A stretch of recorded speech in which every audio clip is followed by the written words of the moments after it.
China के अंदर हड़तालों का यानी कि स्ट्राइक्स का, प्रोटेस्ट्स का कोई ज़्यादा ट्रेंड नहीं रहा शुरू से लेके, लेकिन अब एक अनप्रेसिडेंटेड चीज़ ये हो रही है इन दिनों कई साल के बाद कि अचानक से बड़े बड़े मुजाहरे चाइना के अंदर शुरू हो गए हैं।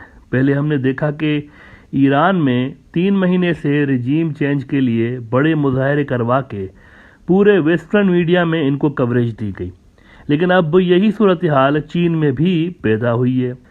चीन के अंदर शुरू होने वाले इन मुजाहरों का सबब जो है वो चाइना की ज़ीरो कोविड पॉलिसी है। कोविड को रोकने के लिए चाइना ने इतनी ज़्यादा सख्त पॉलिसीज अडॉप्ट कर रखी हैं, एक केस मिलता है ना किसी एरिया में तो पूरा का पूरा एरिया बंद हो जाता है। अब तो पूरा का पूरा शहर बंद कर देते हैं और कई कई रोज़ तक फिर वहाँ पर लॉकडाउन जो है वो लगा रहता है। अब इससे चीन की जो बिजनेस कम्युनिटी है और इवन जो आम आदमी है उनको बड़ा असर पड़ रहा है, वो परेशान है इस पॉलिसी पे। तो ये जो प्रोटेस्ट हो रहे हैं चीन में मेनली ज़ीरो कोविड पॉलिसी के खिलाफ हो रहे हैं। वेस्ट का एक बड़ा न्यूज़ आउटलेट द गार्डियन खबर लगा रहा है कि Xi unlikely to tolerate dissent as momentous protest shake China. Chinese leader will see widespread demonstrations against zero COVID policy as a threat to CCP's authority. 1989 में भी चाइना में बड़े बड़े मुजाहरे हुए थे 1989 के अंदर। उसके बाद इतना अरसा वहाँ पर कोई मुजाहरे नहीं हुए, लेकिन अब हो रहे हैं दोबारा। लगभग 33 साल के बाद इतने बड़े मुजाहरे दोबारा से देखने को मिल रहे हैं, लेकिन ये वाले ज़रा मुख्तलिफ यूँ हैं कि ये जो है मुजाहरे कई शहरों के अंदर हो रहे हैं और 1989 वाले जो थे वो मेनली बीजिंग के अंदर होते थे। Now it will be interesting to see how Chinese are handling this situation. Xi Jinping को स्ट्रॉन्ग मैन के रूप में देखा जाता है चाइना में। अभी हाल ही में इनको 3rd टाइम टॉप लीडर मुंतखब किया गया है और फिर तुरंत ही ये हो गया है कि मुजाहरे वहाँ शुरू हुए। मीनवाइल रशिया के अंदर भी बड़ी इंटरेस्टिंग डेवलपमेंट हो रही है। रशिया में, रशिया जो है उसका एक नेटो है, आपको मैंने ब्रॉडर व्यू में बताया हुआ है कि एक नेटो रशिया का भी है जिसको CSTO कहते हैं। इसके अंदर दरार पैदा हो गई है, रिफ्ट पैदा हो गई है। कुछ रोज़ पहले मैंने आपको ब्रॉडर व्यू में बताया था कि अमेरिका की जो हाउस स्पीकर है नैन्सी पेलोसी, ये अर्मेनिया गई थी, अर्मेनिया की यात्रा पे ये गई थी। अब अर्मेनिया है असल में रशिया का इत्तेहादी, ट्रेडिशनली इसका इत्तेहादी रहा है और रशिया ने अज़रबैजान अर्मेनिया लड़ाई में अर्मेनिया की सपोर्ट ना करने की वजह से वो कह रहे हैं कि हम CSTO की जो हालिया डिक्लेरेशन है इस पर साइन क्यों करें। अर्मेनिया ने इनकार कर दिया है, CSTO की डिक्लेरेशन में उन्होंने साइन नहीं किया। उन्होंने कहा कि CSTO हमारी हेल्प को नहीं आया तो हम उनकी डिक्लेरेशन क्यों माने भाई, हम तो नहीं करेंगे साइन। तो वहाँ पर ये हो रहा है। देखिए कोल्ड वार को ज़रूर माइंड में रखिएगा, ये सारी डेवलपमेंट्स देखते हुए कोल्ड वार ये याद रखिएगा, बहुत बड़ी कोल्ड वार दुनिया के अंदर चल रही है ऑलरेडी। तो वहाँ पर ये हो गया और इधर क्या हुआ है ताइवान में, चाइना के पड़ोस में बहुत बड़ा सियासी अर्थक्वेक आया है, भूकंप आया हुआ है वहाँ पर भी।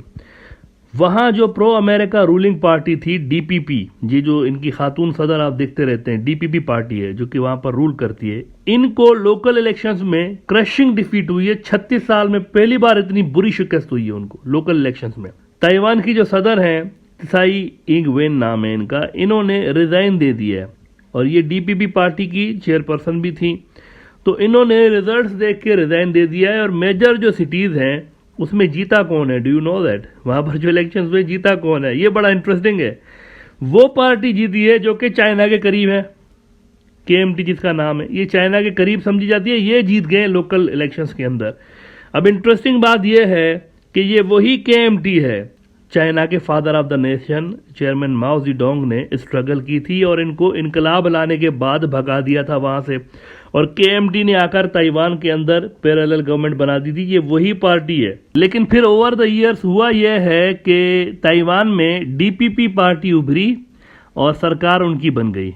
और DPP पार्टी भी वैसे उन लोगों की बहुत सारी अक्सरियत थी, उन्होंने बनाई थी जो कि KMT का ही पहले हिस्सा थे, उन्होंने DPP में भी वो आ गए थे बाद में।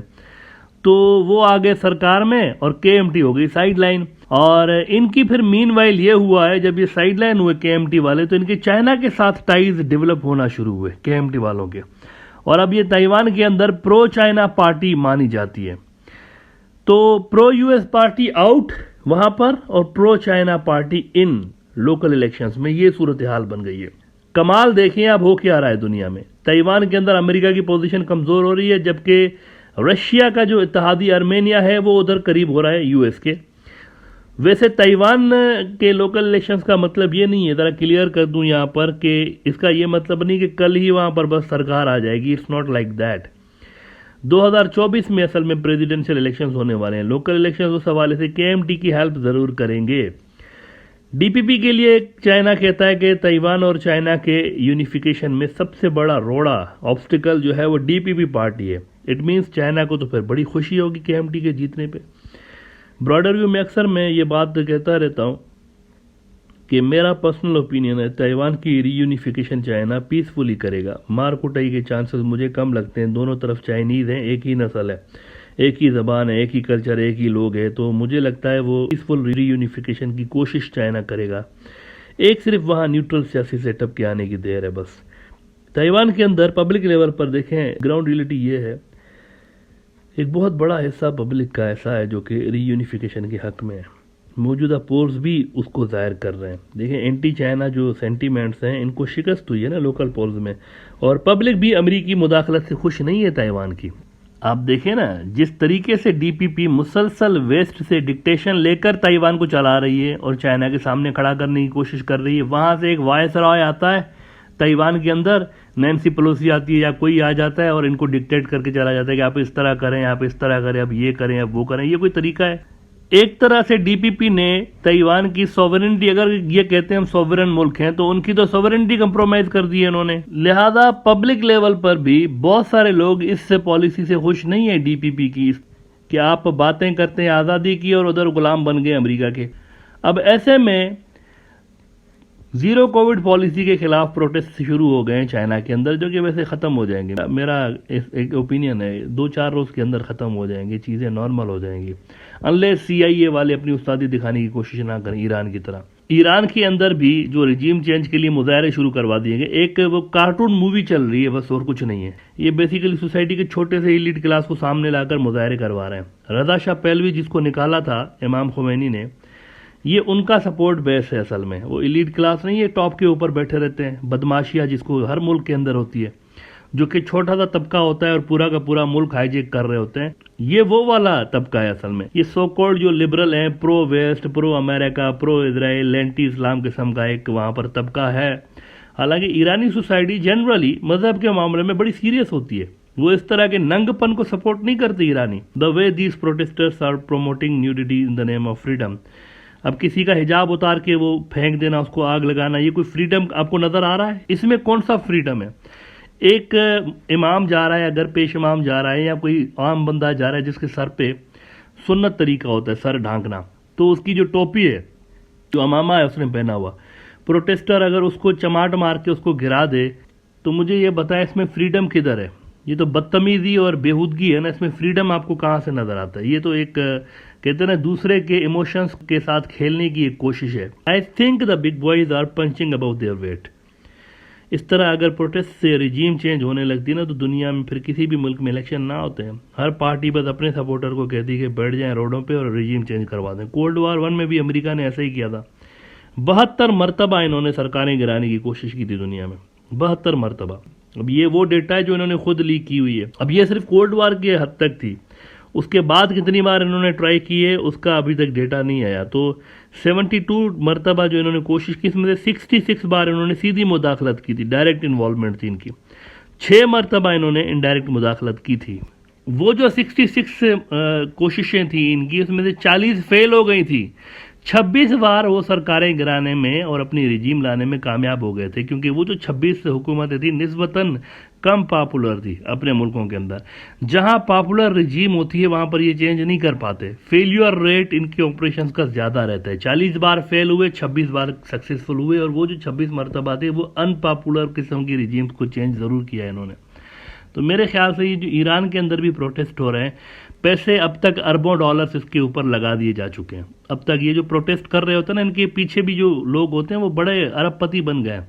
उनकी बाहर ईरान से प्रॉपर्टीज हैं बहुत बड़ी। अभी तक वहां पर भी ये कशमकश जारी है, पैसे डाले जा रहे हैं और प्रोटेस्ट को खींचने की कोशिश। वो उनकी वैसे शिद्दत कम हो गई है, वो जो उनकी एक अभी हो जरूर रहे हैं, लेकिन एक पहले वाला जो उनके अंदर असर था ना, वो असर इस वक्त खो चुके हैं, क्योंकि वहां उनके काउंटर में भी मुजाहरे हो रहे हैं। जो प्रो इस्लामिक गवर्नमेंट वहाँ पर जो लोग हैं वो भी बड़े बड़े मुजाहरे कर रहे हैं। शिराज में उस दिन मुजाहरा हुआ है बहुत बड़ा, एक लॉ इन्फोर्समेंट एजेंसी के बंदे को प्रोटेस्टर्स ने मार डाला था, तो उसके जनाजा हुआ और उसमें 5 लाख से ज़्यादा ईरानियों ने शिरकत की है, 5 लाख। अब ये वो लोग थे जो कि इन प्रोटेस्टर्स को रोकने की कोशिश कर रहे थे। अगर ये प्रोटेस्टर्स इतने ज़्यादा पॉपुलर होते तो 5 लाख लोग उनके जो जनाजा नमाज थी उसमें कैसे आ जाते। उनकी वीडियोस पड़ी हुई हैं, मैंने अपने ट्विटर अकाउंट पर भी लगाई हुई है उसकी वीडियो। 5 लाख से ज़्यादा, आप देखें तो क्या पब्लिक है वहाँ पर, मतलब जहाँ देखो लोग ही लोग हैं, इतने ज़्यादा। इसका मतलब है पॉपुलर बहुत ज़्यादा हैं। ये जो आज भी ये जो इमाम खुमैनी के पासदारान वाले हैं बहुत पॉपुलर है, आज भी स्ट्रीट लेवल पर इनका मैसिव इनके पास पावर है, लेकिन ये शो नहीं कर रहे इनके मुकाबले में, क्योंकि इनको पता है उधर जो प्रोटेस्ट कर रहे हैं वो भी ईरानी है, और यहाँ से अगर इनके लोग भी आ जाते हैं अपनी गवर्नमेंट की फेवर में, इस्लामिक हुकूमत की फेवर में, तो दोनों तरफ ईरानी आमने सामने होंगे। इसी वजह से वो थोड़ा सा इसको बैलेंस करके चलने की कोशिश कर रहे हैं। तो ये जो कोल्ड वार के अंदर प्रोटेस्ट की गेम हो रही है ना, मेरे ख्याल से इसका कोई ज़्यादा फायदा होगा नहीं। कुछ अरसे के लिए परेशान ज़रूर करेंगे हुकूमतों को, लेकिन फिर सारा कुछ नॉर्मल हो जाएगा।